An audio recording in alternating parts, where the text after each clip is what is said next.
की त्या अख्ख्या भाषेचे अनुवादक असतात. कानाला मशीन लावायचं. मी मराठीत बोललो तर कर्नाटकाचा माणूस असो, तामिळनाडूचा माणूस असो, काश्मीरचा माणूस असो, त्याला त्याच्या भाषेत माझं भाषण हे सांगितलं जातं. आणि मंत्र्यांना, प्रधानमंत्र्यांना सुद्धा सांगितलं जातं. आणि त्यामुळे मी इंग्रजी बोलतो, त्यामुळे मी फार छान झालो असं काही समजायचं काही कारण नाही.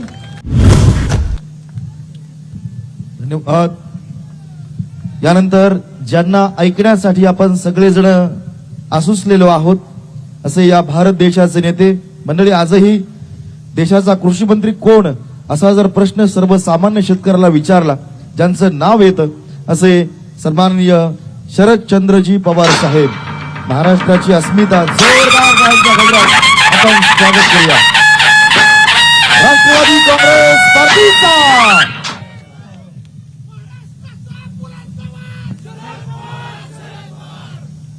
सगळ्यांचे उमेदवार याचं भाषण आपण आत्ताच ऐकलं ते श्रोते सांगते.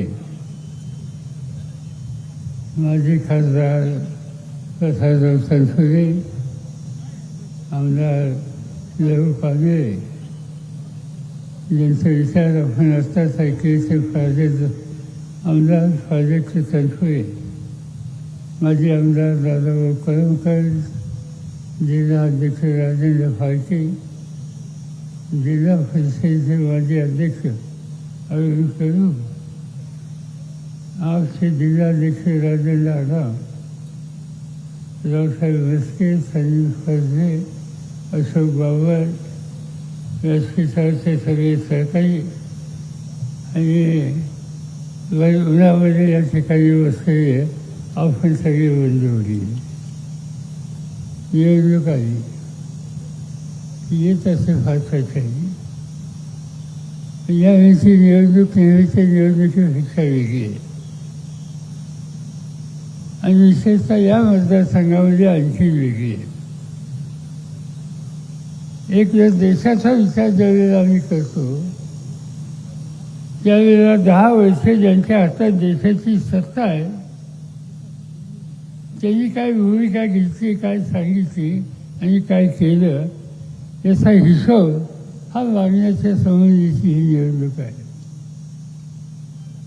मला आठवत आहे 5 वर्षाच्या पूर्वी, 10 वर्षापूर्वी देशाचे प्रधानमंत्री नरेंद्र मोदी अनेक ठिकाणी जात होते आणि डॉक्टर मनमोहन सिंगांच्या टीका करत होते. त्यांचं भाषण द्यायचे. माझ्याकडे त्याची कॉपी आहे, आता मी शोधत होतो, मिळालं नाही. त्यांचं भाषण द्यायचं ते एकच सांगा, महागाई महागाई महागाई. आणि त्यांनी सांगितलं की माझ्या हातात सत्ता द्या, 50 दिवसाच्या आत 50% किमती कमी करतो. पेट्रोलचा दर काय होता? 71 रुपये लिटर त्यावेळेला. त्यांचे 50 दिवस आहे, पण 3650 दिवस झाले. आज काय भाव आहे? तो जो भाव 71 होता तो आज 106 झाला. हा 50%चा हिशोब. या पद्धतीनं महागाई केली. घरामध्ये स्वयंपाक करायला गॅस असतो. 2014ला गॅसची किंमत काय होती? सिलेंडरला 410 रुपये. 50% कमी करण्याचं वचन मोदींनी दिलं होतं. आज तो भाव 1160. दुसरी भेटायला सुद्धा जास्त. तिसरी गोष्ट त्यांनी सांगितली की या देशामध्ये शिकलेले तरुण आहेत, नोकरी नाही, त्यांच्या हाताला मी काम देणार आणि 2-2 कोटी नोकऱ्या तयार करणार. या जगामध्ये एक संस्था आहे, सगळ्या देशांनी काढली, तिचं नाव इंग्रजीमध्ये ILO, इंटरनॅशनल लेबर ऑर्गनायझेशन. आणि तो जगाचा कामगारांचा आणि विचारांचा अभ्यास करतो. त्या संस्थेने अभ्यास केला आणि हिंदुस्थानचा अभ्यास त्यांनी मांडल्यावर जगाच्या समोर की या देशामध्ये 100 तरुण घेतले त्याचे 87 तरुण आज नोकरीला वंदळ घेत आहेत आणि दुःखी परिस्थितीत आहे. बेकारीचा प्रश्न नाही.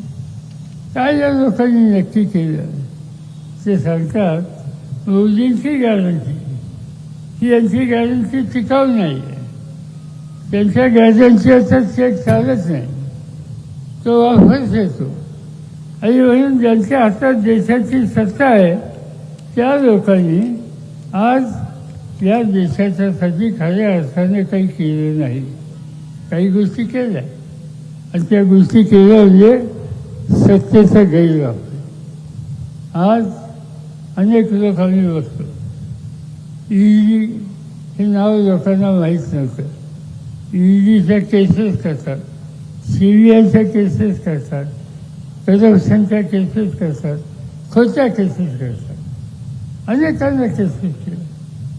माझ्या केस केली होती.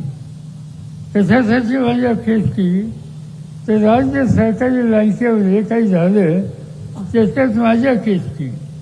मी राज्य सहकारी बँकेचा सभासद नाही. राज्य सहकारी बँकेत मी कर्ज कधी आयुष्यात काढलं नाही.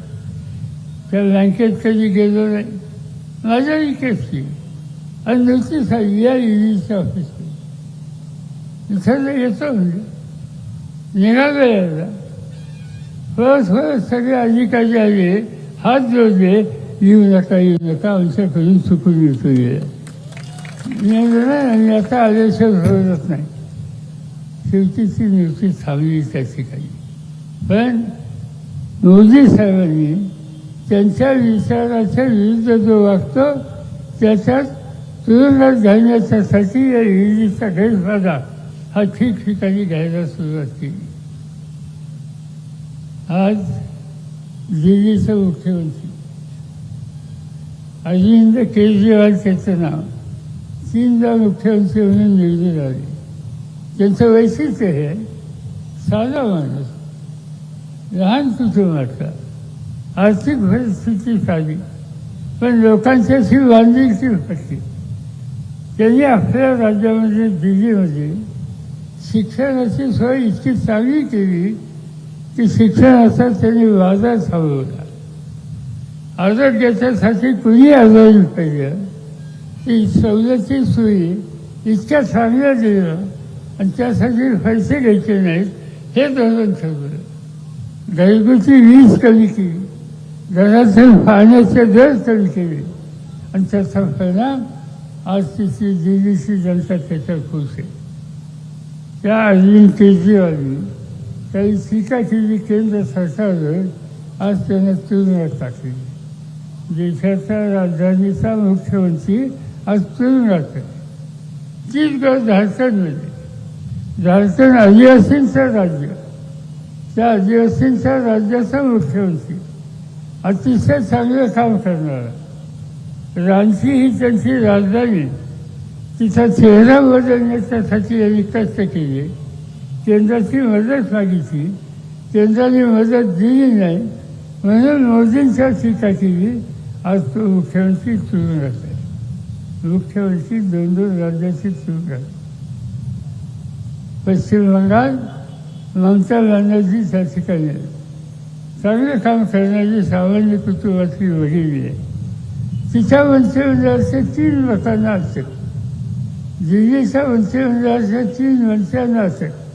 म्हणजे सत्तेचा वापर लोकांचे संसार उभे करण्यासाठी न वापरता त्याचं जीवन उद्ध्वस्त कसं होईल त्यासाठी वापरण्याची भूमिका आज नरेंद्र मोदींनी केली.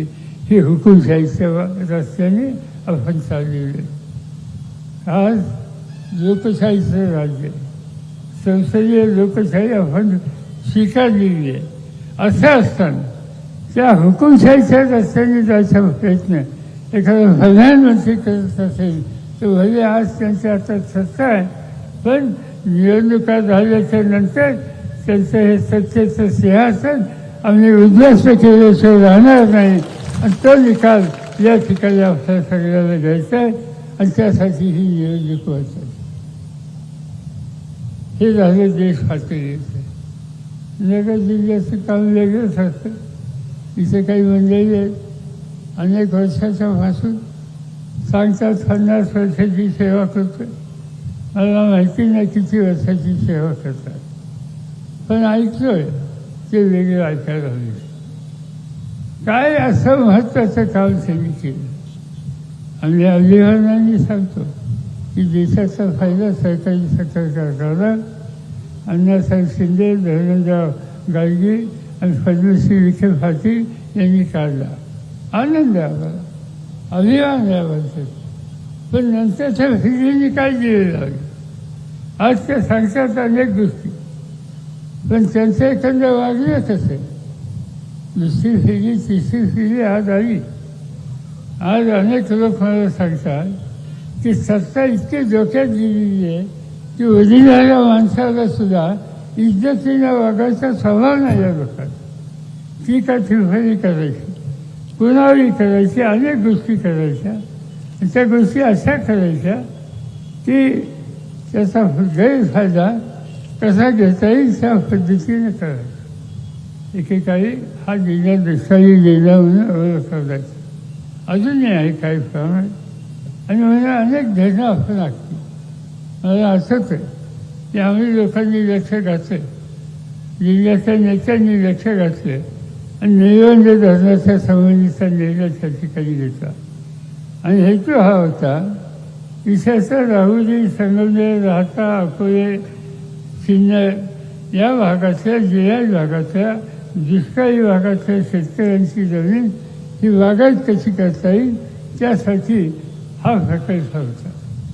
आणि त्या काळात तुम्हाला लोकांना फारसं माहीत नसेल कदाचित की ही योजना व्हावी म्हणून एक परिषद झाली. त्या परिषदेमध्ये दत्ता देशमुख होते, थोडसे नेते होते या जिल्ह्याचे, पाण्याच्या उद्देशाचे तज्ज्ञ होते. आणि त्या कामगार दत्ता देशमुख यांनी या धरणाची बाजू मांडली.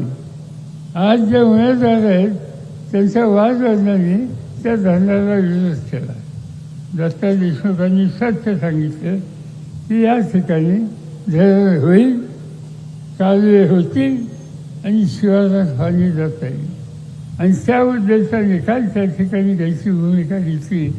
ते निबंध काही कामं होऊ दे, अजून एक फुली नाही, पण एक निबंध इथं दुष्काळ हाताळायला उपयोग करत होतं तर त्याला आवड घाल. ते न होईल याची काळजी घे. कसलं राजकारण हे राजकारण ज्यांच्या हातात सत्ता आहे आणि जे आज पुन्हा लोकसभेला जायचा प्रयत्न करतात त्यांच्या कुटुंबाच्या लोकांनी केलं. हा या जिल्ह्याचा इतिहास आहे. अनेक गोष्टी सांगता येतील. मुळा परवा वीज कंपनी, देशाची पहिली वीज कंपनी, एकेकाळी चांगली चालली होती, आज काय तिथे बंद. हा कारखाना तनपुरे साहेबांनी, दादासाहेबांनी काढलेला राहुरी साखर कारखाना एकेकाळचा महाराष्ट्राचे जे उत्तम कारखाने होते त्याच्यात त्यांचं नाव होत होतं. त्या कारखान्याच्याबद्दलचं हे वैशिष्ट्य होतं. मला असंच आहे की आम्ही तरुण होतो, युवक काँग्रेसमध्ये काम करत होतो, त्यावेळेला या कारखान्यावर सवन महाराष्ट्राचे नेते एकत्र झाले होते. या कारखान्यावर यशवंतराव चव्हाण आले होते, त्यावेळेचे मुख्यमंत्री वसंतराव नाईक आले होते, त्यावेळेचे सगळं मंत्रिमंडळ या ठिकाणी आलं होतं. आणि त्याचं कारण उत्तम सहकारी संस्था कशी चालवतात ही पाहायचं असेल तर राहुलला गेलं पाहिजे. हा इतिहास आहे राहुलचा होता. आणि तो कारखाना आज या लोकांनी त्याची काय वाचवली हे काही मी सांगू इच्छित नाही. याचा अर्थ एकच आहे, चांगल्या गोष्टी चालून द्यायच्या नाही. आणि त्या सगळ्या गोष्टीचा परिणाम आज या ठिकाणी झाले. देशामध्ये आणि राज्यामध्ये ठिकठिकाणी मेडिकल कॉलेज काढायचे निर्णय घेतले, अनेकांनी घेतले. चांगले कॉलेजेस काढली, सरकारी कॉलेजेस काढली, देणगी प्रकार नाही. पण इथं ते होऊन गेलं नाही. त्यांनी आपल्या खाजगी 1 नाही 2 कारखाने काढले आणि त्या कारखान्या मेडिकल कॉलेज काढली आणि त्या कॉलेजमध्ये प्रवेश कसा होतो याची माहिती माझ्यापेक्षा कदाचित तुला सगळ्यांना असेल म्हणून मी त्याच्या खोलात जात नाही. पण या सगळ्या गोष्टी एकच सांगतात की सत्तेचा गैरवापर जाऊन जाते. सामान्य माणसाला घाबरून सोडायचं. पण मी आता सांगू इच्छितो की आज या निवडणुकीमध्ये आपल्या सगळ्यांच्या वतीने उमेदवार असा दिला तर दिसायला फाटका आहे. 10/10च्या खोलीत राहतो. पण काय गडी आहे निवडणूक होऊ द्या मग 10वी सगळ्यांचं करू आणि त्यामुळे त्या उमेदवाराच्यामुळं आज एक उत्तम प्रकारची व्यक्ती या ठिकाणी तुमच्यासमोर सादर केली आणि जी काही संकट आहे ती संकटं दूर करण्याच्या उद्देशाची ताकद या फाटक्या माणसाच्यामध्ये आहे. आणि म्हणून उद्देशाला कापूस उत्पादकांचा प्रश्न असेल, सोयाबीन उत्पादकांचा प्रश्न असेल, तूर आणि कांदा उत्पादकांचा प्रश्न असेल, बेरोजगारांचा प्रश्न असेल किंवा स्पर्धा परीक्षेमध्ये सहभागी झालेले मुलं मुली त्यांचं दुखणं असेल, या सगळ्या दुखण्याला उत्तर आज निलेश मोदी आहे. त्या निलेश मोदीच्या वारसात हे काम होऊ शकतं. आणि म्हणून सांगितलं जातं कोणत्या भाषेत बोलणार. मगाशीच मी सांगितलं तिथं 18 भाषेत बोलता येईल. तिथं 18 भाषेचे अनुवादक असतात. कानाला मशीन लावता येतं. मी मराठीत बोललो तर कर्नाटकाचा माणूस असो, तामिळनाडूचा माणूस असो, काश्मीरचा माणूस असो, त्याला त्याच्या भाषेत माझं भाषण हे सांगितलं जातं. आणि मंत्र्यांना प्रधानमंत्र्यांना सुद्धा सांगितलं जातं. आणि त्यामुळं मी इंग्रजी बोलतो त्यामुळे मी फार छान झालो असं काही समजायचं काही कारण नाही. ते तुमचं इंग्रजी तुम्हाला लागतात. आम्हाला इथं फाटका माणूस पण फाटक्या समाजाच्या हिताची जपणूक करणारा आणि मराठीमध्ये अगदी आमच्या गावरान मराठीमध्ये बोलणारा माणूस त्या ठिकाणी हवा. आणि तो आज आम्ही या ठिकाणी निलेशच्या रूपानं तुम्हाला सगळ्यांना दिला. त्यांना मोठ्या मताने विजय करा. त्यांची खून तुतारी वाजवणारा माणूस त्यासाठी घोटाळा केला लक्षात ठेवा. हे लोक घोटाळे करायला फार हुशार आहेत. त्यांनी आणखी एक माणूस लीडचा उभा केला. त्याने नुसतीच तुतारी दिली. नुसतीच तुतारी माणूस नाही नुसतीच तुतारी. अवशी खून काय तुतारी वाजवणारा माणूसही पाहिजे तुतारी पाहिजे. यांनी लक्ष दिली की नुसतीच तुतारी ठेवली. नुसतीच तुतारीचा आवाज दिल्लीला पोचणार नाही. दिल्लीला आवाज पोचायचा असेल तर ती तुतारी कोण फुकली पाहिजे. त्यासाठी माणूस पाहिजे. आणि म्हणून तुतारी वाजवणारा माणूस ही खून निलेश व्यंकटची आहे. त्याला मोठ्या मताने विजय करा. आणि आणखी माझं 3-4 सभा आहेत त्यामुळे अधिक न बोलता मी आपल्या सगळ्यांची रजा घेतो. जय हिंद जय महाराष्ट्र. देश विदेशातील प्रत्येक घडामोडींचे लाईव्ह अपडेट मिळवण्यासाठी आता साम टीव्हीच्या सर्व सोशल मीडिया प्लॅटफॉर्मला लाईक, फॉलो आणि सबस्क्राईब करा. तसंच सर्व नोटिफिकेशनसाठी बेल आयकॉन प्रेस करायला विसरू नका.